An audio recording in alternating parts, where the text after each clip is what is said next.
नमस्कार, आप देख रहे हैं प्राइम टीवी और मैं हूं आपके साथ अनन्या मिश्रा। स्वागत है आपका प्राइम डिबेट में।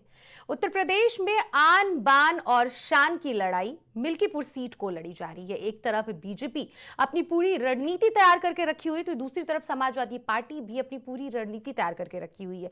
दोनों ही पार्टियां अपनी अपनी रणनीति तैयार करके रखी हुई है, क्योंकि उन दोनों ही पार्टियों के लिए मिल्कीपुर सीट नाक का विषय बन गया हुआ है। मिल्कीपुर सीट को लेकर जहां एक तरफ समाजवादी पार्टी अवधेश प्रसाद के जरिए उस सीट को हासिल करना चाहती है, उनके बेटे अजीत प्रसाद को कहीं ना कहीं वहां पर उम्मीदवार घोषित लगभग कर ही चुकी है, तो वहीं दूसरी तरफ बीजेपी अभी तक अपनी तरफ से किसी भी वहां पर प्रत्याशी का नाम अभी तक घोषित नहीं की है। लेकिन कहीं ना कहीं अनुमान लगाया जा रहा है कि अगर टक्कर की लड़ाई देखना है, जिस तरह से आन बान और शान मिल्कीपुर सीट दोनों ही पार्टियों के लिए बन गई है, तो वहां पर बाबा गोरखनाथ को उतारना पड़ेगा, जो पूर्व वहां से विधायक थे बीजेपी की तरफ से।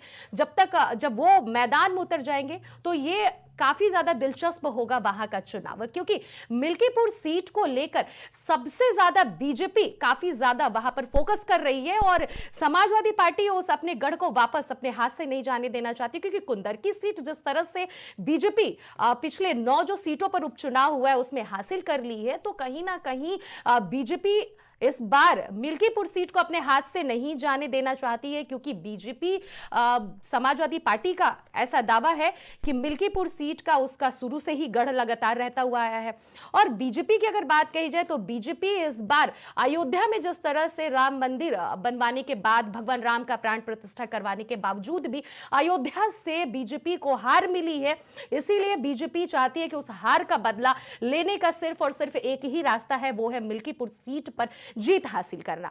अब इसे मिल्कीपुर सीट को लेकर दोनों ही पार्टियां लगातार अपने अपने दांव पेच लगा रही है, अपनी अपनी पूरी ताकत झोंक रही है। अब यह देखना होगा कि किसके पाले में मिल्कीपुर सीट आकर गिरता है।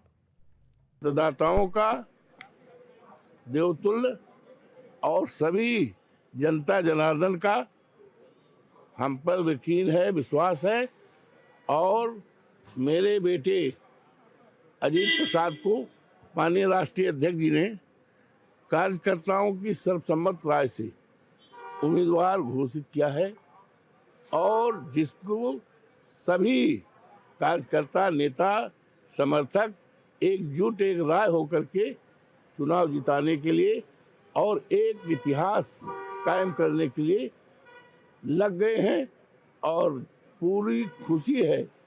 और चुनाव आयोग का मैं अभिनंदन करता हूं, चुनाव आयोग की घोषणा का अभिनंदन करता हूं, स्वागत करता हूं, और मिल्कीपुर की महान जनता को बधाई देता हूं कि ये चुनाव विकास और सम्मान और एकता, आपसदारी, भाईचारा और शांति सुरक्षा का चुनाव होगा, जब अजीत प्रसाद जीत जाएगा।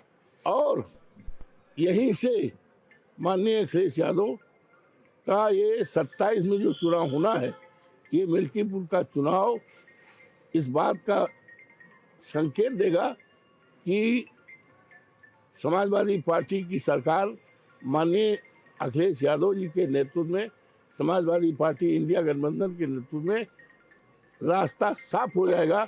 मिल्कीपुर से ही 27 में जो चुनाव होना है, समाजवादी पार्टी की शानदार सरकार माननीय अखिलेश यादव जी के नेतृत्व में बनेगी, महंगाई दूर करेगी और इस प्रदेश के युवाओं को सरकारी नौकरी देगी, और पूरे बाबा साहब भीमराव अंबेडकर के बारे में राज्यसभा में टिप्पणी की गई है, वो अपमान किया गया है। वो अपमान केवल बाबा साहब का ही नहीं है, वो अपमान हमारे संविधान का है और देश के करोड़ों लोगों का है, जो संविधान के तहत बाबा साहब के रहते और चलते उनके सम्मान दिया है, आदर दिया है, उनका अपमान हुआ है। और समाजवादी पार्टी और मिल्कीपुर ने इस बात को फैसला ले लिया है, ठान लिया है कि हम अजीत प्रसाद को जिता करके बाबा साहब भीमराव अंबेडकर का जो अपमान किया गया है, अपमान का बदला हम समाजवादी पार्टी अजीत प्रसाद को जिताकर, अखिलेश यादव जी के उम्मीदवार को जिताकर एक पूरे देश और प्रदेश में एक संदेश देंगे और चर्चा। देखिए, कल चुनाव आयोग ने मिल्कीपुर की उपचुनाव की घोषणा करी है और हम सारे लोग, जितने भी समाजवादी पार्टी के पदाधिकारी हैं, वो सारे लोग तैयार हैं और हम लोग बहुत बड़े अंतर से ये चुनाव जीतने जा रहे हैं। देखिए, मैंने पहले भी बताया कि जो सबसे बड़ा और ज्वलनशील मुद्दा है वो छुट्टे जानवर का है, और वहां पे मिल्कीपुर के किसी भी आप तहसील चले जाओ, थाना चले जाओ, सब जो है दलाली का अड्डा बन चुका है। देखिए, अगर इस सरकार ने, केंद्र में इनकी तीसरी बार सरकार है, राज्य में दूसरी बार सरकार है, अगर इन्होंने विकास किया होता तो इनको पूरी कैबिनेट उतारने का मतलब नहीं था, और मुख्यमंत्री ने स्वयं जो है जिम्मा लिया हुआ है उपचुनाव में मिल्कीपुर। देखिए, श्री अवधेश प्रसाद जी, अयोध्या की महान जनता ने उन्हें 9 बार विधायक बनाया है, और अभी जो लोकसभा चुनाव हुआ है उसमें वो यहाँ से सांसद चुने गए हैं।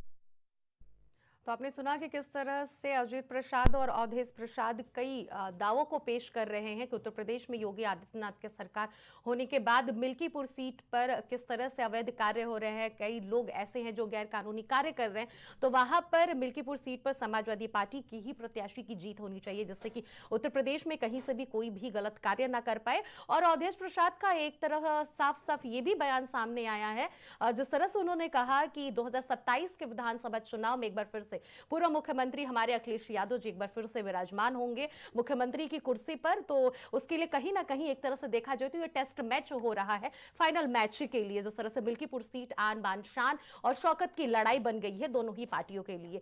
तो दोनों ही पार्टी अपनी अपनी तैयारी कर रहे हैं।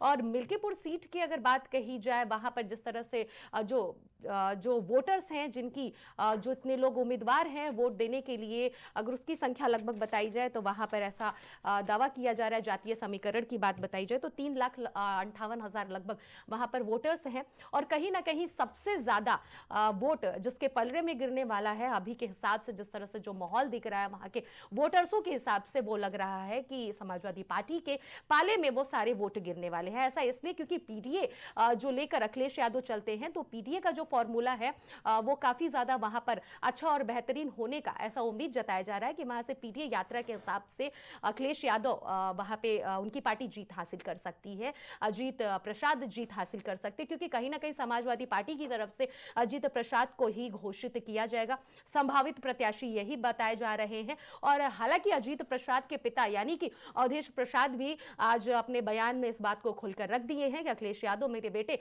अजीत प्रसाद को वहां का प्रत्याशी बना दिए हैं। तो इस बात से पूरी तरह से यह अनुमान लग गया है कि अवधेश प्रसाद के बेटे अजीत प्रसाद वहां से जीत हासिल करेंगे। अब बात कही जाए अगर अवधेश प्रसाद की, तो अवधेश प्रसाद के जो बेटे हैं अजीत प्रसाद की अगर बात कही जाए तो अजीत प्रसाद का साफ तौर पे ये कहना है कि अगर मिल्कीपुर सीट से वो जीत हासिल करते हैं तो सबसे पहले वहां पर जो छुट्टे जानवर हैं उसकी वजह से किसानों में काफी ज्यादा आक्रोश है, किसानों के काफी ज्यादा नुकसान हो रहे हैं। तो सबसे पहला मुद्दा होगा अजीत प्रसाद का, अगर वहां से विधायक बन जाते हैं, जीत हासिल कर लेते हैं, तो छुट्टे जो जानवर हैं उसका जो समाधान है, उस समस्या का वो समाधान करेंगे। हालांकि सीएम योगी आदित्यनाथ की बात कही जाए, उनके कैबिनेट मिनिस्टर पशुधन मंत्री जो धर्मपाल सिंह जी हैं उनकी बात कही जाए तो वो लगातार इस बात का बयान देते हुए आते हैं कि उत्तर प्रदेश में अब आवारा पशुओं की जो बात कही जाती है, विपक्ष जो ब्लेम लगाते हैं कि छुट्टे जानवर तमाम किसानों के अनाज रद्द कर देते हैं, बर्बाद कर देते हैं, किसान तंगी में आ जाते हैं, किसान को कोई प्रॉफिट नहीं होते, तमाम जो चीजें आती हैं वो सरासर गलत है। पशुधन मंत्री धर्मपाल सिंह जी का ऐसा बयान लगातार आता हुआ नजर आता है, क्योंकि उनका यह साफ तौर पे कहना है कि आवारा पशुओं के लिए हमने कई तरह के नियम बनाए हैं, उनके रहने के लिए भी जगह बनाए हैं, और वो छुट्टे जानवर की तरह नहीं घूमते हैं, उनको हम लोग एक तरह से नियंत्रित करके अपने पास रखते हैं। तो इस तरह से पशुधन मंत्री का यह बयान आता है, सीएम योगी आदित्यनाथ की तरफ से यह बयान माना जा सकता है। तो वहीं अवधेश प्रसाद के बेटे ये जवाब देते हुए भी नजर आ रहे हैं कि सबसे पहले छुट्टे जानवरों पे कब्जा करना सबसे ज्यादा महत्वपूर्ण है, और तमाम चीजों का भी उन्होंने दावा रखा है कि वो अगर जीत हासिल करते हैं तो क्या कुछ वहां पर करेंगे। लेकिन अखिलेश यादव और सीएम योगी आदित्यनाथ की यह लड़ाई सबसे महत्वपूर्ण है। बार बार बात वही घूमकर आ जाती है कि सीएम योगी आदित्यनाथ और अखिलेश यादव किस तरह से अपनी लड़ाई वहां पर लड़ने वाले, क्योंकि ये एक वर्चस्व की लड़ाई बन गई है।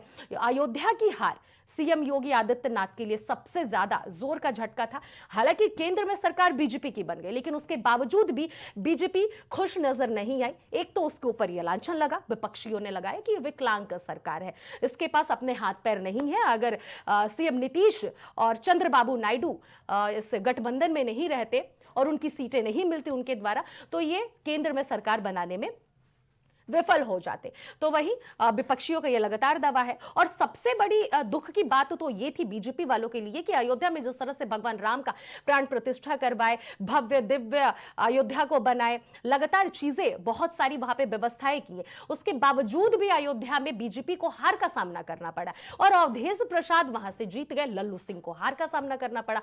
लल्लू सिंह की अगर बात कही जाए तो चुनाव से पहले जो परिणाम आने वाले थे उसके पहले लल्लू सिंह ये कहते थे कि तो विकास नाम पर हम लोगों ने अभी शुरुआत किया है, ये तो अभी कुछ नहीं है, अगर लोकसभा चुनाव में फिर से यहां से बीजेपी जीत हासिल करती है तो स्वर्ग उतार कर रख देंगे अयोध्या की नगरी में। हालांकि देशवासियों की बात कही जाए तो देशवासियों की तरफ से यह था कि धरती का दूसरा स्वर्ग एक स्वर्ग होता है जो हालांकि किसी ने देखा नहीं है, लेकिन अगर जमीनी स्तरीय पे बात कही जाए तो धरती का दूसरा जो स्वर्ग होता है वो बन गया है अयोध्या नगरी। लेकिन उसके बावजूद भी लल्लू सिंह को हार का सामना करना पड़ा और अवधेश प्रसाद वहां से जीत गए। अब अवधेश प्रसाद वहां से क्यों जीते, ये भी सबसे अहम बात है। जहां पर अयोध्या जैसी जो 500 वर्षों के संघर्षों के बाद भगवान राम का प्राण प्रतिष्ठा हुआ, अयोध्या मंदिर बना, विकास हुआ, देश विदेश से तमाम वहां पर लोग पहुंचे, हर एक वो व्यक्ति वहां पर पहुंचा, अंतरराष्ट्रीय स्तर के भी लोग वहां पर जा पहुंचे थे, मीडिया भी अंतरराष्ट्रीय स्तर की वहां पर जा पहुंची थी, तमाम चीजें वहां पर हुई थी। उसके बावजूद भी अयोध्या में किस तरह से बीजेपी को हार मिला, तो इसका सबसे बड़ा कारण अवधेश प्रसाद ये बताते हैं समाजवादी पार्टी की तरफ से कि जो चौड़ीकरण हुआ था, यानी कि निर्माण करने के लिए, सौंदर्यकरण बनाने के लिए अयोध्या नगरी को, उसमें जो लोगों के घर टूटे थे, मकान टूटे थे, दुकान टूटे थे, व्यापारियों को काफी ज्यादा इसका नुकसान हुआ था, घर वालों को भी काफी ज्यादा इसका नुकसान हुआ था और उन्हें उचित मुआवजा नहीं मिला था। तो इस तरह से अवधेश प्रसाद को वहां से यही वो मेन पॉइंट था जिससे कि वो जीत हासिल की। हालांकि ये बयान खुद अवधेश प्रसाद जी ने दिया है। अब वहीं मिल्कीपुर चुनाव को लेकर तमाम मुद्दे सामने आ रहे हैं, तमाम लड़ाइयां चल रही है, तमाम राजनीतिक दल अपने अपने दांवपेच लगा रहे हैं और इस पूरे मामले में हमारे साथ तमाम मेहमान जुड़ गए हैं। और सबसे पहले आपको बताते चले कि हम स्वागत करना चाहेंगे शौर्य सिंह का जो सपा से है, वहीं बीजेपी से आशीष तिवारी हैं और कांग्रेस की बात कही जाए तो मोहित दीक्षित हमारे साथ जुड़ गए हैं। आप सभी मेहमानों का हमारे प्राइम टीवी पर बहुत बहुत स्वागत है। ठीक है, सबसे पहले भाजपा के पास जाएंगे। आशीष तिवारी जी, अगर आपकी बात कही जाए तो आपकी पार्टी वो कौन कौन से दांव पेच अपनाने वाली है जिससे कि मिल्कीपुर सीट पर जीत हासिल कर पाए, क्योंकि अवधेश प्रसाद काफी ज्यादा कॉन्फिडेंस है और उनके बेटे अजित प्रसाद भी काफी ज्यादा कॉन्फिडेंट नजर आ रहे हैं। लोग हैं सभी को नमस्कार, प्राइम टीवी के जो दर्शक हैं उनको भी नमस्कार। देखिए, कोई दांवपेच यहाँ पर करने की आवश्यकता नहीं है भारतीय जनता पार्टी को, चूंकि भारतीय जनता पार्टी चुनाव लड़ती है विकास के मुद्दे पर। भारतीय जनता पार्टी ने अभी जो 9 आपने देखा कि विधानसभा सीट पे चुनाव हुआ, उसमें से 7 सीटें जीतने का काम करा। तो दांवपेच मुझे लग रहा है जो शब्द है ये हमारे लिए नहीं। दांवपेच समाजवादी पार्टी को करना पड़ेगा क्योंकि वो सीटें नहीं जीत पाए हैं। तो हो सकता है कि आशीष जी, आपको रोकना चाहूंगी, आपकी आवाज क्लियर नहीं आ रही है, अपना म्यूट हटा दीजिए। अब आवाज आ रही है आपके पास? हाँ, अब आ रही है जी। जी, तो मैं यही कह रहा था कि दांवपेच जैसे शब्द जो है वो भारतीय जनता पार्टी के लिए नहीं है, क्योंकि अभी 9 विधानसभा सीटों पर जो चुनाव हुआ उसमें से 7 हमने जीतने का काम किया है। तो मुझे लग रहा है कि जो हारे हैं उनको दांवपेच करने की आवश्यकता पड़ेगी, क्योंकि प्रदेश में सरकार भारतीय जनता पार्टी की, हम अपनी जो हमारी नीतियां हैं, जो हमारी जन कल्याणकारी योजनाएं हैं, हम उनके दम पर लड़ने की बात यहाँ पर कर रहे हैं। दांवपेच जैसे जो शब्द है वो हमारे लिए नहीं बने और निश्चित तौर पर मिल्कीपुर भी हम जीतेंगे। अगर दांवपेच के शब्द बीजेपी पार्टी के लिए नहीं बने आशीष जी, तो फिर 6 मंत्रियों को क्यों वहां पर उतारा जा रहा है?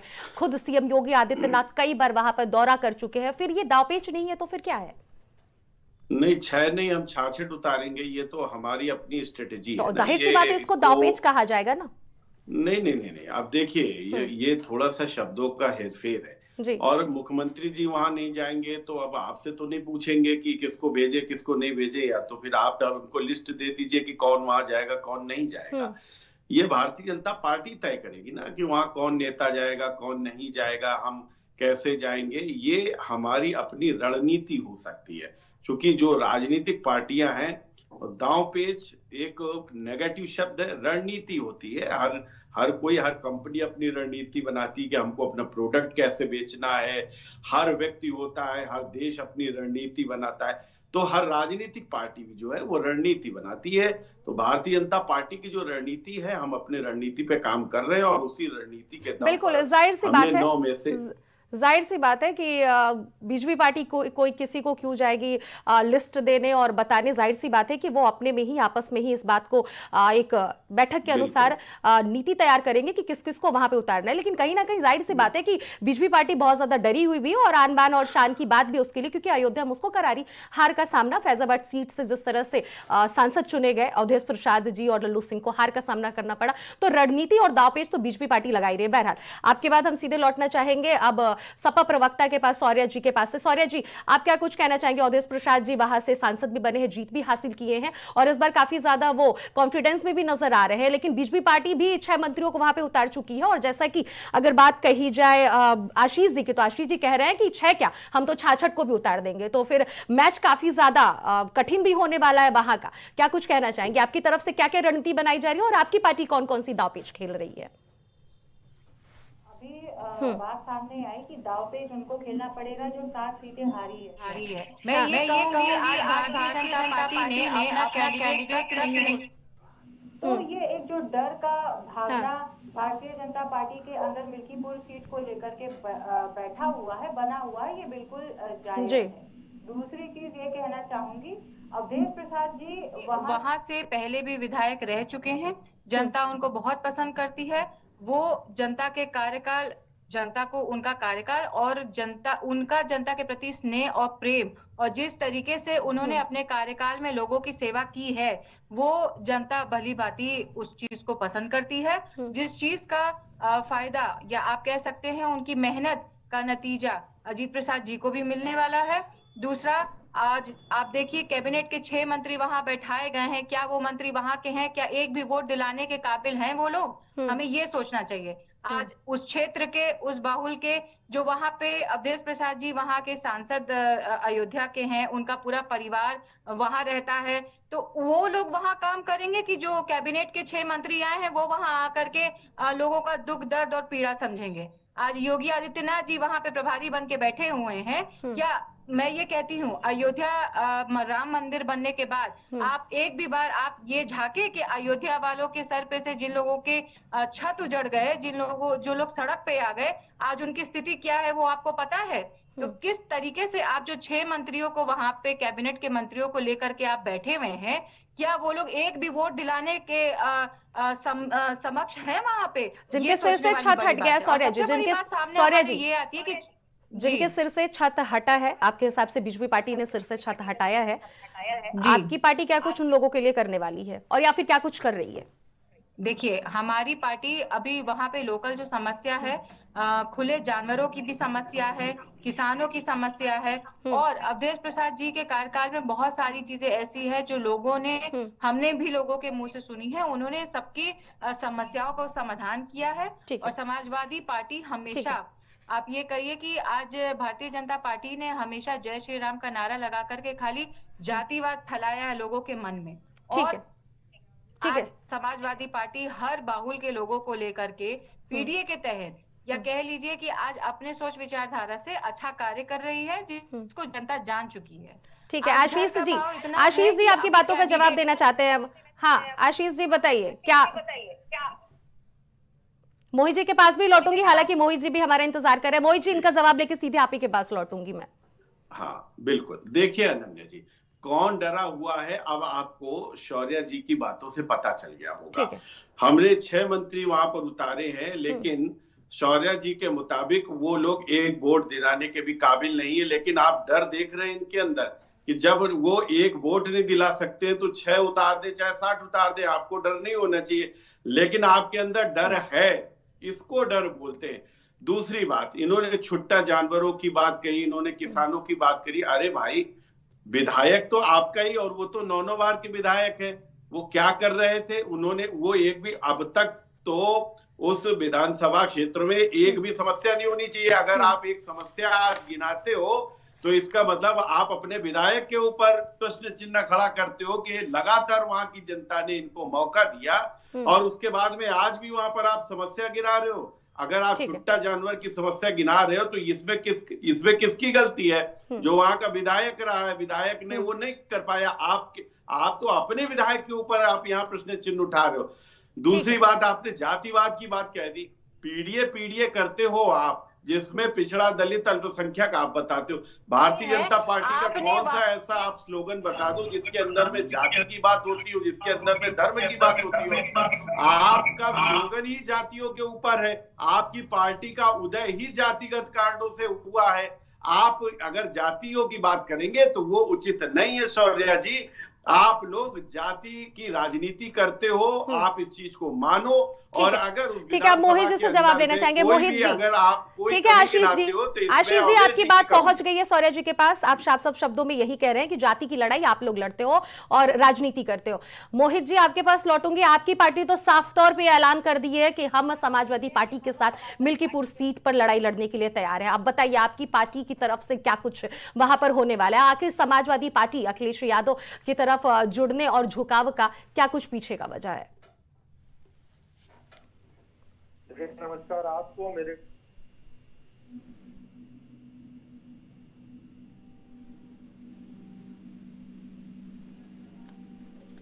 बात अगर मिल्कीपुर के विधानसभा चुनाव की करें जी, तो कहीं न कहीं भारतीय जनता पार्टी को।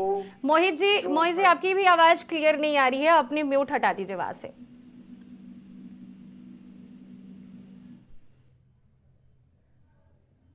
आवाज आ रही है? हाँ बिल्कुल। देखिए, जिस तरीके से मिल्कीपुर विधानसभा का जो उपचुनाव हो रहा है, ये भारतीय जनता पार्टी का जो छद्म हिंदूवाद रहता है, उनको श्री राम जी के नाम पर जो उनकी राजनीति चमकाने का एक मौका मिलता है, तो कहीं ना कहीं इस उपचुनाव के माध्यम से एक बार फिर परीक्षा ली जा रही है। इस देश के मिल्कीपुर की जो देवतुल्य जनता है वो तय करने के लिए बैठी हुई है कि जो इनका छद्म श्री राम वाद जो दिखाते हैं, भक्ति दिखाते हैं, या अयोध्या के नाम पर पूरी राजनीति नैरेटिव सेट करते हैं, तो वो किस करवट बैठेगी। इसीलिए आज चिंता हो रही है भारतीय जनता पार्टी को, क्योंकि उनकी पोल दोबारा लोकसभा में जिस तरीके से अयोध्या की देवतुल्य जनता ने हमारे इंडिया गठबंधन को जीत दिलाते हुए अवधेश प्रसाद जी को सांसद बनाया था, उस तरीके से उस परीक्षा में जब इनकी पोल खुल गई, तो आज एक मौका जब इनको दिख रहा है, तो एन केन प्रकीर्ण हमारे मुख्यमंत्री जी खुद प्रभारी बन जाते हैं उस विधानसभा की। पूरे उत्तर प्रदेश के प्रभारी होने के बावजूद भी एक विधानसभा पे फोकस करते हैं, क्योंकि वहां पर उनकी पोल खुलने का एक मौका मिला। और कहीं ना कहीं एक जो रिट दायर करी थी जो 10 उपचुनाव के साथ इस विधानसभा को चुनाव ना कराने की, क्योंकि कहीं ना कहीं उनकी नाकामी दिख जाती, तो कोई बात नहीं, देर से ही कहीं ना कहीं अयोध्या की जनता फिर एक बार उनके मंसूबे को विफल करेगी, फिर एक बार जो उनकी प्रगति की राजनीति चाह है उसको उजागर करेगी। इस तानाशाही सत्ता शासन के खिलाफ जो लगातार नाकामियां वो देख रहे हैं, जिस तरीके से भ्रष्टाचार उजागर हो रहे हैं, बड़े बड़े इनके मंत्री हो या इनके वहां के मेयर रहे हो, किस तरीके से भ्रष्टाचार उनके उजागर हुए, अयोध्या के डेवलपमेंट के नाम पर जिस तरीके से उन्होंने लोगों का शोषण किया। अभी जैसे हमारी बहन बता रही थी किस तरीके से आवारा पशुओं की न केवल मिल्कीपुर, पूरे उत्तर प्रदेश में इससे हमारा किसान परेशान रहा। इन समस्याओं को आज रोजगार के नाम पर वहां का भी युवा रोजगार चाहता है, वहां के भी लोग महंगाई से त्रस्त हैं। तो इन मुद्दों पर जब आपका आकलन होने जा रहा है तो अच्छी बात है, एक मौका और मिल जाएगा, आपको दिख जाएगा कि आप जो केवल श्री राम केंद्रित राजनीति करने से चाहते हो कि श्री राम के नाम पर वो बरगला लिया जाए लोगों को, तो उत्तर प्रदेश और अयोध्या की जनता कहीं ना कहीं आपको उस बरगलाने का जवाब। ठीक है आशीष जी कुछ कहना चाहते हैं, बताइए आशीष जी। नहीं पूरी बात आ जाने दीजिए। देखिए, नहीं वो जवाब देना चाहते हैं आपकी बातों को, फिर इतना ले लीजिए, फिर आगे फिर कंटिन्यू करेंगे। थोड़ी सी बात और कर लूं। अनन्या जी, मैं इतना ही कहना, कांग्रेस के लिए तो मुझे सिर्फ इतना ही कहना है कि बेगानी शादी में अब्दुल्ला दीवाना, इनका यहाँ कोई लेना देना नहीं है। एक सीट पे इनको चुनाव लड़ने के लिए दी नहीं जाती है, और ये बातें इतनी बड़ी बड़ी कर रहे हैं। यहाँ पर जहाँ ये दिल्ली में चुनाव लड़ रहे हैं, वहां पर समाजवादी पार्टी इनके विरोध में चुनाव लड़ रही है। उसने आम आदमी पार्टी को समर्थन दिया है अपना, और इंडिया गठबंधन से कांग्रेस को निकालने की वकालत चल रही है। ये अभी भी यहाँ पर इंडिया गठबंधन लेकर बैठे हैं, तो थोड़ी सी शर्म भी आ रही है और थोड़ी सी दया भी आ रही है। और एक कहावत है, कानपुर में ही एक कहावत है कि खा के और लेकिन तमाशा घुस के देखेंगे। तो आज कांग्रेस की स्थिति बड़ी दयनीय है, बेचारे ना इधर के हैं ना उधर के हैं, लेकिन इनको खामखा में ये अब्दुल्ला दीवाना ये घूम रहा है, इसका इनका कोई लेना देना नहीं है। वहां पर आम आदमी पार्टी कह रही है कि 4% वोट के साथ में आप हमसे 50% सीटें मांगने आए हो। यहाँ पर भी इनकी कोई इज्जत नहीं है, लेकिन फिर भी यहाँ पर इनको ज्ञान देना है, ज्ञान देने में कोई कमी नहीं है। ज्ञान पूरा ले लीजिए, चुनाव लड़े ना लड़े, लेकिन ज्ञान ये पूरा देंगे। तो इनका तो कोई वो मैं इनके लिए कुछ नहीं कह सकता हूँ। लेकिन हाँ, देखिए उत्तर प्रदेश का चुनाव बड़ा रोचक है और अभी 9 सीटों पर चुनाव हुआ। डरने की बात हमको नहीं है, डरे वो लोग जो 9 में से 2 सीट पर जीत पाए हैं। भारतीय जनता पार्टी 7 सीटों पर जीती है और मिल्कीपुर का चुनाव आप देखेंगे कि कितने बड़े अंतर से जीतने का हम काम करेंगे। और हमारे ऊपर ये जो बता रहे हैं, लेकिन आशीष जी एक बात मैं भी यही कहना चाहूंगी कि जिस तरह से लोकसभा का चुनाव हुआ, तमाम सीटों को बीजेपी ने हासिल किया, लेकिन फैजाबाद सीट पर बीजेपी हार गई, तो काफी ज्यादा दर्द बीजेपी को हुआ। हो सकता है कि जिस तरह से उपचुनाव हो रहा है, बाकी के 9 सीटों पे जो चुनाव हुआ 7 आपके खाते में गया और 2 समाजवादी पार्टी के खाते में गया। अब अगर मिल्कीपुर सीट अगर समाजवादी पार्टी जीत जाती है तो फिर से तो आपके लिए फिर से वही लोकसभा वाला दोहरा जाएगा, जो वहां पे जो एक चीज दोहराई गई थी कि जिस तरह से तमाम चीजें जीतने के बावजूद भी अयोध्या यानी कि फैजाबाद नहीं जीती, तो जीत हार में बदल गया। तो ये भी तो हो सकता है कि आप जिस तरह से काफी ज्यादा कॉन्फिडेंस होकर कह रहे हैं कि 9 सीटों पे जो चुनाव हुआ 7 हमने जीता, डरना इन्हें चाहिए, लेकिन मिल्कीपुर को लेकर ही तो दोनों ही पार्टियां अपनी अपनी रणनीति बना रही है। दांवपेच, मैं इस बात को बार बार दोहराना चाहूंगी कि दांवपेच दोनों ही पार्टियां खेल रही हैं। आशीष जी देखिए अनन्या जी, मैं आपको बताऊं, देखिए हम हार जाएंगे या जीत जाएंगे, बाय द वे अगर हम हार भी गए तो वो जनता का जो भी फैसला होगा वो हमारे सर माथे पे होगा। हम उसको ईवीएम पे बिल्कुल नहीं फोड़ने वाले हैं। ठीक, हम हार जाएंगे, हम हार की समीक्षा करेंगे कि हम क्यों हारे, और हम जीत जाएंगे तो हम उस पर भी मंथन करेंगे कि हमें पहले क्या कमियां रह गई थी। देखिए देश प्रसाद ये कह रहे हैं कि ये एक यूं देखा जाए तो ये एक टेस्ट मैच है 2027 के विधानसभा चुनाव को लेकर। तो अगर हार जाएंगे तो फिर विधानसभा चुनाव शायद आपके पास ना जीत आप हासिल कर पाए, आपकी पार्टी। टेस्ट अगर आप इसको सेमीफाइनल मान रहे हैं तो सेमीफाइनल 10 सीटों पर हुआ था, उसमें से 9 सीटों पर हुआ तो उसमें से लेकिन मिल्कीपुर बड़ा अहम है, मिल्कीपुर बड़ा अहम सीट माना जा रहा है।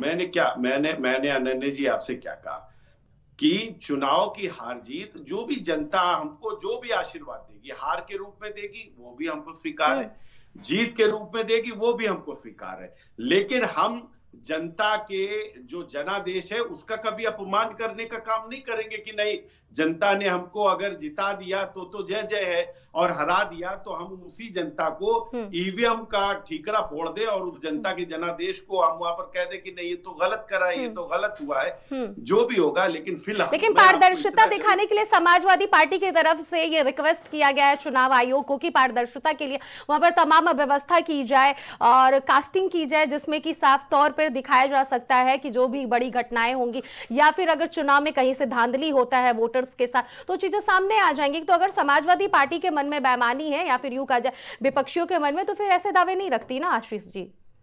नहीं तो अनन्या जी आप एक बात बताओ ना, अवधेश जी जीते हैं तो इनको कहना चाहिए कि हम धांधली से जीते हैं। बड़ी गजब बात ये होती है कि ये जहां पर भी चुनाव जीतते हैं वहां पर तो एकदम नीट एंड क्लीन चुनाव होते हैं, लेकिन ये जहां हार जाते हैं वहां पर ये धांधली बता देते हैं। और अभी चुनाव आयोग ने जब जो ये मीटिंग करी, राजीव कुमार जी ने जब ये डेट डिसाइड करनी थी, उन्होंने एक एक सवाल का बहुत बेहतरीन तरीके से जवाब दिया और सारे मुद्दों पर ईवीएम हैक होने से लेकर जो झूठ के गुब्बारे ये लोग उड़ाते हैं उन्होंने बड़ा तंज कसा है। और उसके बाद भी अगर इनको नहीं समझ में आ रहा तो आप शौर्या जी काफी देर से इंतजार कर रही है। शौर्या जी बताइए आप क्या कुछ कहना चाहती हैं? दोनों ही तरफ से आपने तमाम जवाबों को सुना, बताइए आप क्या कुछ कहना चाहती हैं, क्योंकि जातिवाद का ब्लेम आशीष जी आपकी पार्टी पर लगा रहे हैं कि पीडीए लेकर जातिवाद की राजनीति तो आपकी पार्टी करती है, बीजेपी तो करती नहीं है। देखिए भारतीय जनता पार्टी इतने साल से अगर कोई विकास का काम की होती तो आज ब्लेम नहीं लगा रही होती। दूसरी चीज, इनके ऊपर एक छोटी सी कहावत हम भी कहेंगे, खिसियाई बिल्ली खंबा नोचे। ठीक, तो इन्होंने इतनी कहावत कही, उस पे हमारा छोटा सा कहावत बस इतना ही सा है। और दूसरी चीज कि इतना बल खल छल लगाने से पहले अगर ये लोग अपना प्रत्याशी घोषित कर देते तो उसमें बहादुरी ज्यादा होती कि आखिर कौन मिल्कीपुर से उपचुनाव लड़ रहा है। जो भारतीय जनता पार्टी आज अपना कैंडिडेट खड़ा करने में इतना टाइम लगा रही है, आप वो सोचिए कि वो पार्टी अंदर से कितनी खोखली हो चुकी है। दूसरी चीज रह गई बात अवधेश प्रसाद जी की। अवधेश प्रसाद जी ने पूरी मेहनत करके और सच्चाई सबके सामने ले आकर के आज लोकसभा के चुनाव में उन्होंने सीट जीत करके, और किस तरीके से आम जनता के अंदर गलत भावना पैदा करके विकास के नाम पे सिर्फ मंदिर की घंटी पकड़ाई है लोगों को। ठीक है, इस चीज को लोगों के सामने जागरूकता फैला करके और आज समाजवादी पार्टी ने अयोध्या की सीट जीती है। ठीक है। अयोध्या की जनता, मिल्कीपुर की जनता इस बात को जानती है कि जो सरकार या जो सत्ता में आप बैठे हैं, आप विकास को छोड़ करके जाति विशेष की बातें, आप हिंदू मुसलमान की बातें, आप और सारे जातियों की बातें करके आप जो विकास में हम लोग पीछे जा रहे हैं हर तरह से, उसको छुपाने का कार्य जो कर रहे हैं, तो जनता इस चीज को बहुत अच्छे से समझ चुकी है। ठीक है, कांग्रेस तो कांग्रेस मोहित जी कुछ कहना चाहते हैं कांग्रेस की तरफ से, बताइए मोहित जी। देखिए, जिस तरीके से शब्दावली भी भारतीय जनता पार्टी के प्रवक्ता ने इस्तेमाल करी है, वो कहीं ना कहीं बता रही है कि ये संविधान के जो ढांचा है उसके प्रति कितनी इज्जत रखते हैं। अगर कोई राजनीतिक दल है, वो चुनाव प्रक्रिया में किसी गठबंधन में है किन्हीं दलों के साथ, वहां पर वो अपना प्रत्याशी उतार रहे हैं नहीं उतार रहे, इनका कहना है कि अगर मैं प्रत्याशी नहीं उतार रहा हूं तो मुझे मतलब भी ना रहे हिंदुस्तान से या हिंदुस्तान की चुनाव प्रक्रिया से। तो कहीं ना इनका कहना और शब्दावली में जो कठोरता दिखा रहे हैं वो भारतीय जनता पार्टी का दुस्साहस है, भारतीय जनता पार्टी की शब्दावली है, उसके लिए मैं माफ भी कर देता हूं इनको। लेकिन जो मानसिकता है, मानसिकता कहीं ना कहीं दर्शा रही है कि ये भारतीय संविधान की जो विधा है उस पर ही प्रश्न चिन्ह उठा रहे हैं। हिंदुस्तान का चुनाव हो रहा है, किसी भी विधानसभा में हो या किसी भी प्रदेश में हो, देश के हर नागरिक का और देश के हर राजनीतिक दल का अधिकार बनता है कि उसमें बढ़ चढ़ के हिस्सा ले, उसमें जानकारी रखे, उसमें जिस तरीके से वो सहयोग करे। मिल्कीपुर उपचुनाव में लगातार हमने उपचुनाव में समाजवादी पार्टी के साथ पिछले 9 चुनाव में भी साथ दिया था और इस चुनाव में भी हम साथ देंगे। वर्तमान में भी हमारे संगठन को लेकर के लगातार काम चल रहा है।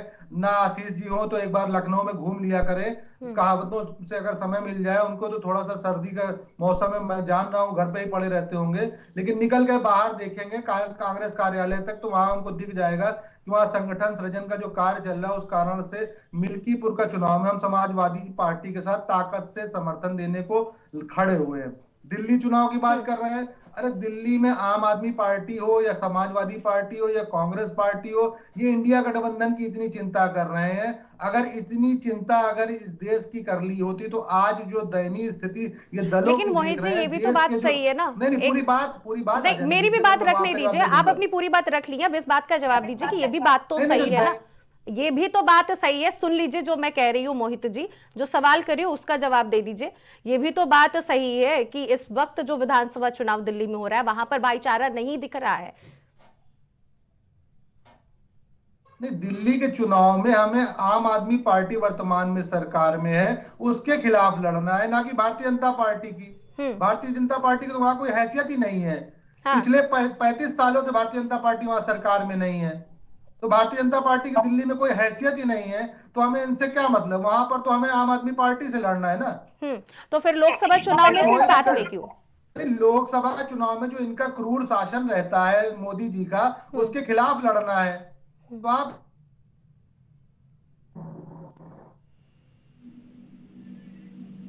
जरा सी चीज का समझना पड़ता है कि अगर हम लोकसभा के परिदृश्य में जाएंगे तो नरेंद्र मोदी के लिए जो तानाशाही शासन है उसके खिलाफ लड़ रहे होते हैं। यहाँ पर तो दिल्ली में तो भाजपा की कोई हैसियत ही नहीं है। तो दिल्ली में भाजपा की हैसियत नहीं है, लेकिन दिल्ली में लोकसभा चुनाव में भाजपा की हैसियत थी, इसलिए आप साथ में मिले। अभी भाजपा की हैसियत आपके हिसाब से नहीं है, इसलिए आप साथ में नहीं है। लेकिन फिर ये कैसी रणनीति और ये कैसा भाईचारा है कि मोदी को हटाने के लिए, बीजेपी को हटाने के लिए कुछ भी कर लेंगे, लेकिन विधानसभा का चुनाव आएगा तो आप अपने अपने असली रूप सभी पार्टियां रख देंगे सामने। इस बात का जवाब मैं आपसे लेना चाहूंगी। बिल्कुल करना पड़ेगा। जब देश को स्वच्छ वायु और स्वच्छ वातावरण चाहिए तो नरेंद्र मोदी तो फिर जब स्वच्छ वातावरण, स्वच्छ वायु नहीं था मोहित जी वहां पर, समझौता करना पड़ना है मोहित जी, जब स्वच्छ वातावरण, स्वच्छ वायु दिल्ली में नहीं था तो फिर केजरीवाल के साथ गठबंधन क्यों हुआ? की सत्ता लोकसभा में नहीं थी तो लोकसभा में क्या वो दिल्ली नहीं था? दिल्ली में प्रदूषण नहीं था? आप कोई तरीका बता दीजिए लोकसभा में दिल्ली में हराने का भाजपा को। क्यों मैं तरीका बताऊं? ये तो रणनीति आपकी है ना, मैं तो आपकी बात दर्शकों तक पहुंचा रही हूँ, जनता तक पहुंचा रही हूँ। तो फिर क्यों नहीं हारी? मैं भाईचारा है, प्यार है, तो फिर विधानसभा में भी दिखाइए। आप सीधी बात बताइए, दिल्ली में लोकसभा के चुनाव में अगर भारतीय जनता पार्टी सत्ता में है और दिल्ली की 7 सीटें हमें लड़नी है, मोदी जी को हराना है, तो आप हमको कोई इससे बेहतर युक्ति हो तो बता दीजिए। ये मैं क्यों, अगर दिल्ली विधानसभा अरविंद केजरीवाल से है तो केजरीवाल के खिलाफ लड़ना पड़ेगा ना, भारतीय जनता पार्टी के। मेरे कहने का मतलब आप नहीं समझ रहे मोहित जी। मैं सिर्फ इतना कह रही हूँ कि अगर मोदी खराब था, बीजेपी खराब है, तो उसको हराने के लिए हम सभी एक हो जा रहे हैं, इंडिया गठबंधन एक बना ले रहे हैं। लेकिन जब विधानसभा आ रहा है तो केजरीवाल में कमी दिख जा रही है। तो यानी कि आप गलत व्यक्ति का संगत लोकसभा चुनाव में किए थे। मैं सिर्फ यही जानना चाहती हूँ, गलत पार्टी के साथ आपने गठबंधन किया।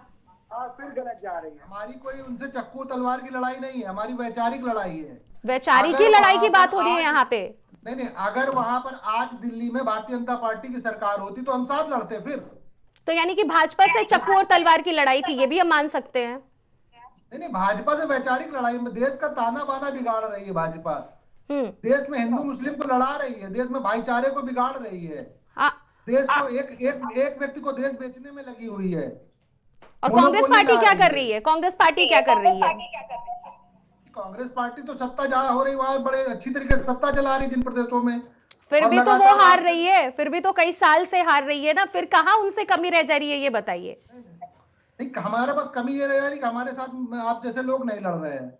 कौन जैसे लोग? अब हमारे जैसे लोग का मतलब क्या है, इस बात को क्लियर करिए जरा। नहीं, आप जैसे लोग अगर हमारा साथ दे, जो हमारा विपक्ष में रहते थे तो हम लोग किसका साथ दे रहे हैं? हम लोग किसका साथ दे रहे हैं, ये क्लियर करिए।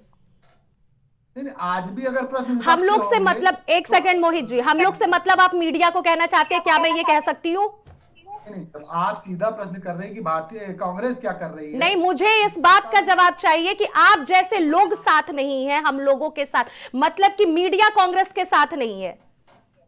साफ साफ शब्दों में बताइए, लाखों दर्शक आपको देख रहे हैं। बिल्कुल बिल्कुल, मीडिया को एक विपक्ष का काम करना चाहिए। मीडिया विपक्ष से ही प्रश्न तो क्या मैं यहाँ पे सिर्फ और सिर्फ मैं अपने चैनल की जिम्मेदारी लेती हूँ और खुद मैं अनन्या मिश्रा अपनी जिम्मेदारी लेती हूँ और साफ साफ शब्दों में मैं सिर्फ एक ही चीज मोहित जी आपसे जानना चाहूंगी कि यहाँ पर 3 लोग बैठे हुए, मेरी बात को ध्यान पूर्वक सुन लीजिए। आशीष जी बैठे हुए हैं बीजेपी से, शौर्या सिंह समाजवादी पार्टी से और आप खुद कांग्रेस पार्टी से। मैं यहाँ पर क्या ऐसा चीज करके दिखाई हूं, कौन सी ऐसी वो चीजें करके दिखाई हूं जहां पर मैं बीजेपी के पक्ष में मेरा पलड़ा ज्यादा भारी नजर आया आपको? आप मेरी बात करिए और मेरे चैनल की बात करिए, बाकी मीडिया वालों की जिम्मेदारी मेरा चैनल और मैं खुद नहीं लेती हूं। अब आप बताइए कि मीडिया ने कहां कहां वो गलती की है, या फिर प्राइम टीवी कहां कहां गलती की है? मैं बताऊं? बताइए।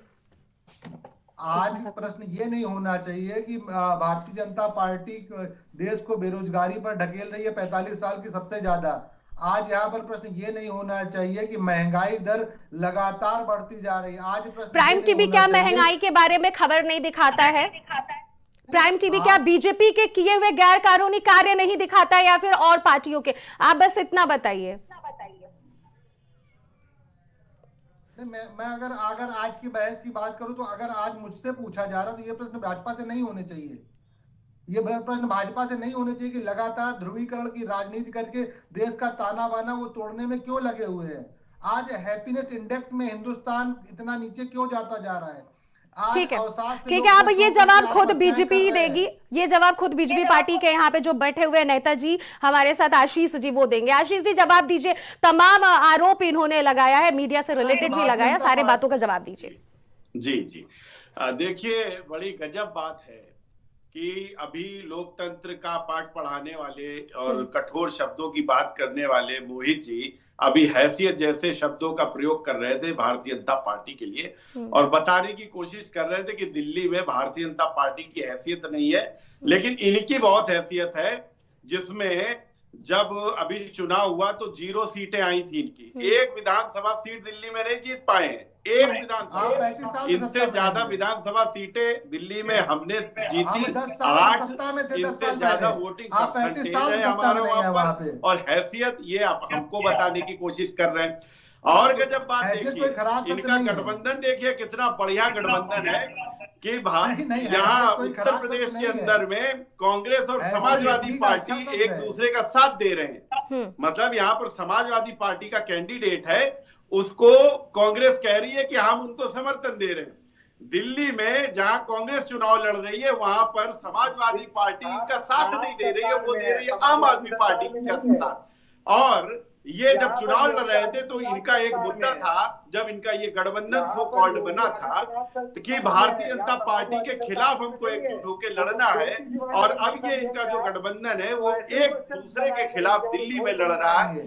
यहाँ पर इसको सीटें नहीं मिल रही है, लेकिन इनका गठबंधन भी बहुत अच्छा है और इनकी सोच भी बहुत अच्छी है, सब कुछ। तो ये आप देख रहे होंगे अनन्या जी, ये लोग खुद नहीं क्लियर की सरकार होगी, ये करना क्या चाहते हैं। एक एक करके बोलिए, आवाज ज्यादा सही से पहुंच पाएगा। एक एक करके ही बोलिए। अभी आशीष जी आप बोलिए, फिर मोहित जी आप जवाब दीजिएगा। आशीष जी बोलिए। आशीष भाई थोड़ी सी छोटी सी बात देखिए अनन्या जी, एक मीम बहुत चलता है कि भाई कहना क्या चाहते हो, तो मोहित जी आपकी आवाज नहीं क्लियर आ रही है, एक एक करके बोलिए। मैं ये रिक्वेस्ट लगातार करते हुए आ रही हूँ। मोहित जी आप 2 मिनट सब्र कर लीजिए, आशीष जी को अपनी बात रख लेने दीजिए, फिर आप जवाब दे दीजिएगा। आप ही की बातों का वो जवाब दे रहे हैं, फिर आप दीजिएगा जवाब। फिर सौर्या जी भी इंतजार कर रही है अपनी पार्टी की तरफ से तमाम बातों को रखने के लिए। ठीक है आशीष जी बताइए।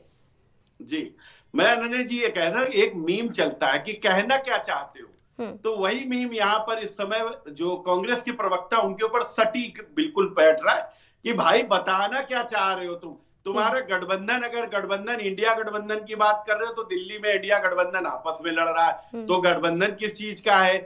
यहाँ पर अगर आप बता रहे हो कि समाजवादी पार्टी के साथ में आपका बहुत अच्छा मेल मिलाप है, तो दिल्ली के अंदर में समाजवादी पार्टी आपको समर्थन नहीं दे रही, वो आम आदमी पार्टी को समर्थन दे रही है। तो ये कंफ्यूजन है, ये जनता के अंदर में क्यों फैलाना चाहते हो आप लोग। और मैं फिर बता दूं, कांग्रेस जो हैसियत बताने का काम कर रही है देश में, इतने लंबे अंतराल में जिस पार्टी ने शासन करा हो, दिल्ली के अंदर में इतने लंबे अंतराल में जिस पार्टी ने शासन करा हो, आज उस पार्टी का अपना संगठन जो होता है, मूलभूत ढांचा, वो तक तैयार नहीं है एकदम। और अभी बता रहे थे कि मैं घर पे पड़ा रहता हूँगा, खैर मेरे बारे में तो इनको जानकारी नहीं है, ये मुझे जानते भी नहीं, ना मेरे ये बात मुझे जानते हैं, ना मेरे कामों को जानते हैं, तो इनको मैं माफ करता हूँ इस बात के लिए। और इन्होंने ये बात कही कि आप कभी कांग्रेस के दफ्तर चले जाओ वहां लखनऊ में, तो भाई साहब हम ऐसे दफ्तरों में नहीं जाते हैं जहां पर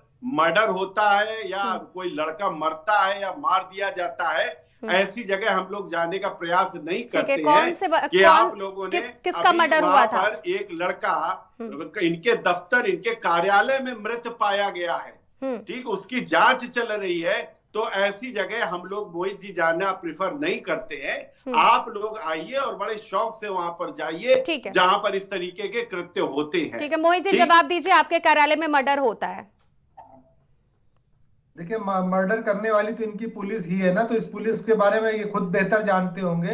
रही बात लगातार जो ये गठबंधन की बातें बता रहे हैं, अरे अभी बिहार का चुनाव पिछली बार था, वहां आपके नीतीश कुमार के विरोध में आपने रामविलास पासवान की पार्टी को लड़ा दिया, वहां गठबंधन आपको नहीं समझ में आता। असम में जाते हैं तो असम में आपके जो हेमंत बिस्व शर्मा के खिलाफ आपका ही गठबंधन का प्रत्याशी एनडीएफ लाके चुनाव लड़ने लगता है आपके विरोध में, वहां गठबंधन आपको समझ में नहीं आता।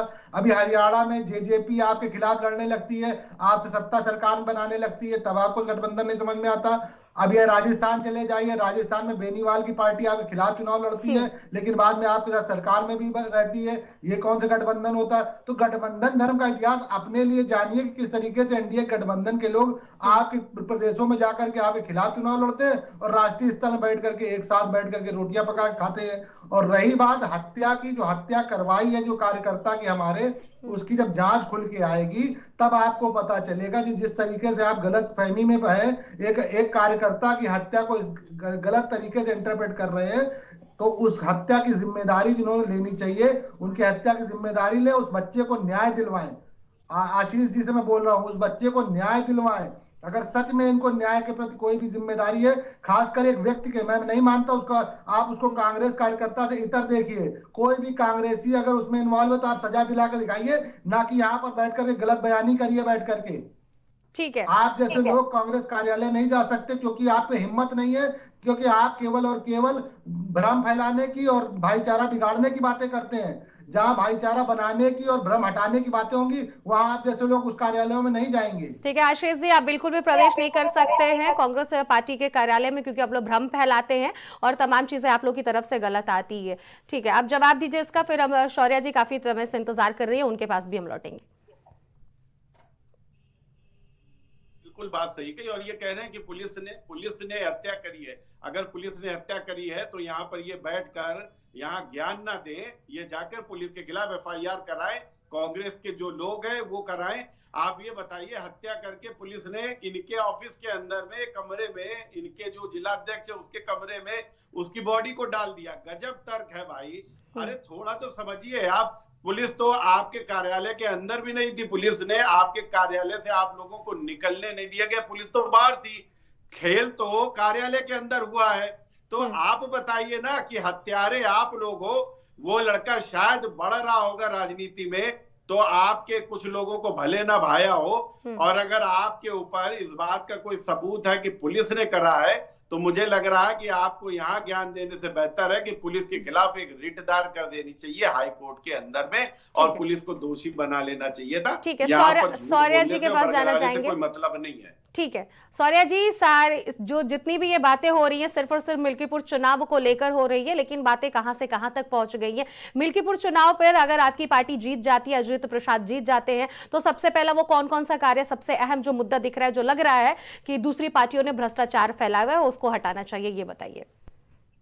देखिए, अवधेश प्रसाद जी जो हैं वो बहुत सरल और सुलझे हुए व्यक्तित्व के इंसान हैं, और उनके घर के ही उनके सुपुत्र अजित प्रसाद जी भी उन्हीं के व्यक्तित्व के इंसान हैं, और जहां जैसे ही वो चुनाव जीत जाएंगे, चुनाव उनको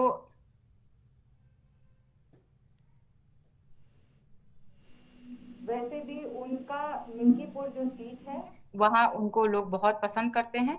वो जितने भी समाजवादी पार्टी, जितने भी विकास के कार्य है, वो सारे समाजवादी पार्टी के जो हमारे प्रत्याशी हैं अजित प्रसाद जी, उनके द्वारा किए जाएंगे। लेकिन अभी यहाँ पे एक बात हो रही थी, दिल्ली चुनाव की बात हो रही थी कि दिल्ली में जो है आम आदमी पार्टी की सरकार है। एक चीज मैं ये पूछना चाहूंगी, बिदूड़ी जी जो हैं वो किस पार्टी के प्रत्याशी हैं? माननीय बिदूड़ी जी किस पार्टी के प्रत्याशी हैं? जो व्यक्ति इतना बदतमीजी से एक महिला आज खुद इतने बड़े पद पे बैठी हुई है, आप उसका एग्जाम्पल दे करके और सड़कें बनवा रहे हैं। आप अतिशी जी पे आप बोल रहे हैं कि उनके पिताजी पे आप टिप्पणी दे रहे हैं, तो ये तो प्रत्याशी हैं ऐसे भारतीय जनता पार्टी के। आज भारतीय जनता पार्टी के जो मंत्रीगण हैं उसमें वो बोलते हैं कि जितने ठेकेदार हैं उनको जूते से उठा के मारेंगे, जूता फेंक के मारेंगे। ये घमंड है, ये सत्ता का घमंड है। इस घमंड से दूर हटना चाहिए, बचना चाहिए, क्योंकि आपको ये समझना चाहिए कि आज जिस गन पॉइंट पे, आज जिस पुलिस प्रशासन के कंधे पे आपने उपचुनाव कराए हैं, इसके बाद 2027 में जो चुनाव होगा उसमें मुंह छुपाते फिरेगी भारतीय जनता पार्टी, क्योंकि इस हिसाब के नेतागण हैं भारतीय जनता पार्टी के, और इस हिसाब की सत्ता बैठी हुई है आज हमारे ऊपर। ठीक है, आशीष जी जवाब दीजिए। आपकी पार्टी में ऐसे लोग हैं जो अभद्र भाषाओं का प्रयोग करते हैं। जी, देखिए, शौर्य सिंह जी ने रमेश बिदूड़ी की बात करी। रमेश बिदूड़ी ने एक स्टेटमेंट दिया और उसके बाद में उस पर उन्होंने माफी भी मांगी। ठीक, माफी मांगी उन्होंने। और अब मैं शौर्य जी से पूछता हूँ कि महिलाओं के लिए समाजवादी पार्टी, मतलब आप तो हद करते हो। आपने एक दलित की बेटी को, गेस्ट हाउस कांड अगर आपकी जहन से निकल गया हो तो शौर्य सिंह जी आप याद कर लीजिए, दलित की बेटी को मारने का प्रयास करा। जितने बलात्कार हो रहे हैं उसमें समाजवादी पार्टी के नेता और मिलने वाले निकलते हैं बच्चियों के साथ में रेप करने के लिए। आप लोग महिलाओं की बात करते हो तो थोड़ा आपके मुंह से अच्छा नहीं लगता। और हेमा मालिनी के गाल जैसी जो सड़कें बता रहे थे, तो इंडी गठबंधन के वो आप सारी चीजें भूल गए हो आप। अरे थोड़ा तो याद रखिए ना, आप लोग महिलाओं की बात अगर ना करें तो ज्यादा बेहतर है। चूंकि महिलाओं का और समाजवादी, आपने देखा नहीं कि वो एक वो भी चला था, नारा भी चला था कि समाजवादी पार्टी के जो लोग हैं वो, उनके समय में बिटिया जो है वो निकल नहीं सकती है ना। तो आप लोग तो महिलाओं की इज्जत के साथ में खेलने वाले लोग हो। आप लोग क्यों बात करते हो ऐसी जो आपको सूट नहीं करती है? आप लोग बलात्कारी पार्टी के लोग हो भाई। आपको अभी पता है ना, जहां से अवधेश प्रसाद जी जीते आशीष हैं, जी, जो आशीष जी, बहुत मैं आपसे सीधे ये हैं, जानना बहुत चाहूंगी कि सज्जन हैं आपने, आपके आशीष हिसाब जी, से। आपने तो ये बात कह दिया कि समाजवादी पार्टी खुद बेटियों की रक्षा नहीं करती है, सुरक्षा नहीं करती है, तमाम चीजें गलत होती हैं, चालू किया था? लेकिन किसके सरकार में आपकी वुमेन हेल्पलाइन पार्टी नंबर में चालू क्या हुआ था? बेटियां सुरक्षित हैं? कन्या आपकी विद्याधन आपकी किसके पार्टी सरकार में की चालू जब हुआ सरकार था? बनी है तो जिस क्या बेटियां सरकार सुरक्षित के हैं? जिस सत्ताधारी बिल्कुल सुरक्षित प्रधानमंत्री है और औरतों के मंगलसूत्र पे बात करते हैं और वहां का कैंडिडेट बात करता है कि हम प्रियंका गांधी जी के गालों जैसी सड़क बनाएंगे। जवाब दे रही है शौर्य जी, जवाब दे रही है है आशीष जी, आशीष जी, शौर्य जी जवाब दे रहे हैं। शौर्य जी बताइए, जवाब दीजिए कि क्या इनकी पार्टी में बेटियां सुरक्षित हैं और आपकी पार्टी में बेटियां सुरक्षित नहीं थी? आशीष जी का ये कहना है।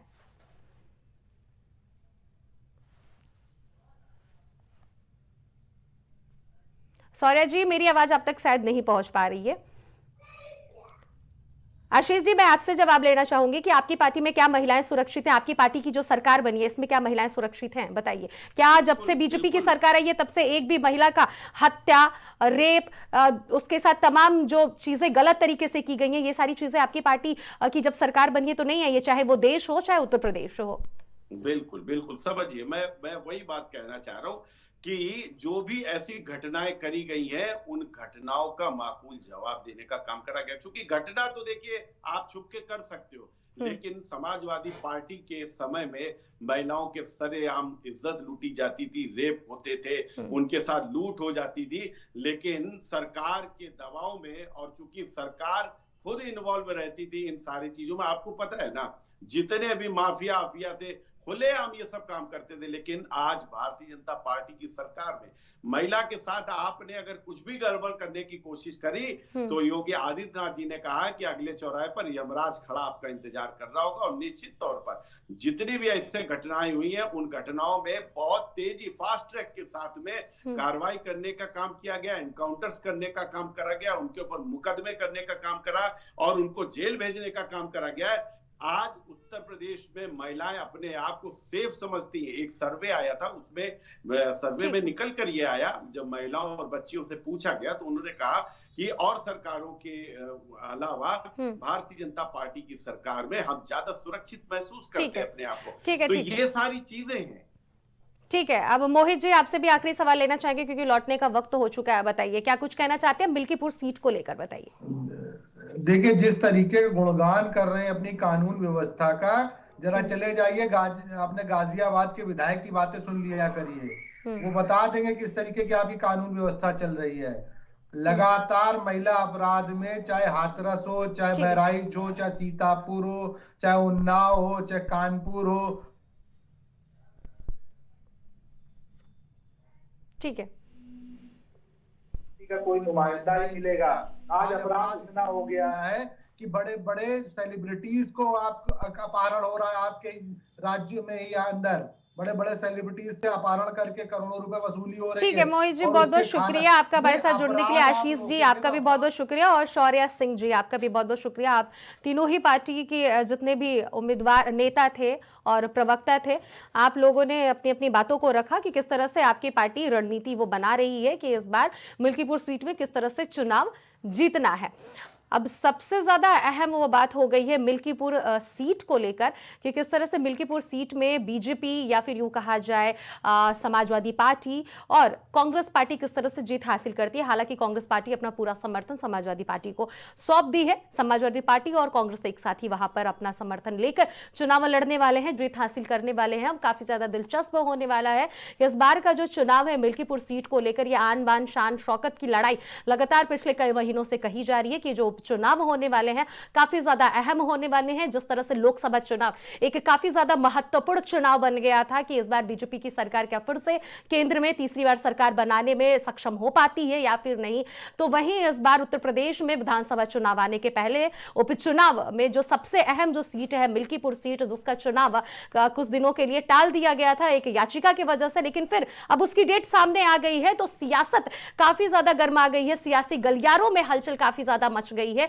कि अब मिल्कीपुर सीट पर किसकी जीत हासिल होगी। सभी पार्टियां अपनी अपनी दांवपेच और रणनीति लगाने में अपने वो सारे साम दाम दंड वेद सब कुछ लगाने पर आतुर हो गई है कि कहीं से भी मिल्कीपुर सीट को अपने कब्जे में ले लिया जाए। और वहीं अगर समाजवादी पार्टी की बात कही जाए तो समाजवादी पार्टी का वहां पे ये कहा जाता है कि वहां पर उसका शुरू से ही जीत हासिल करते हुए आ रही है। लेकिन बीजेपी के लिए बड़ा अहम बन गया है इस बार, क्योंकि अयोध्या की हार की वजह से मिल्कीपुर सीट बीजेपी के लिए अहम बन गया, क्योंकि बीजेपी का कभी वो गढ़ रहा नहीं है और समाजवादी पार्टी के लिए लगातार वो गढ़ रहा है। तो ऐसे में अगर बीजेपी वो जीत जाती है सीट तो इस काफी ज्यादा शर्मनाक हार समाजवादी पार्टी के लिए होगी। इसीलिए दोनों ही पार्टी के मुखिया इस जिम्मेदारी को अपने अपने कंधे पर लेकर मिल्कीपुर सीट का लगातार दौरा कर रहे हैं और जीत हासिल करने के लिए वो रणनीति बना रहे हैं। अब ये देखना होगा कि मिल्कीपुर सीट पर 8 फरवरी को किसकी जीत हासिल होती है, किसका परिणाम आता है सामने।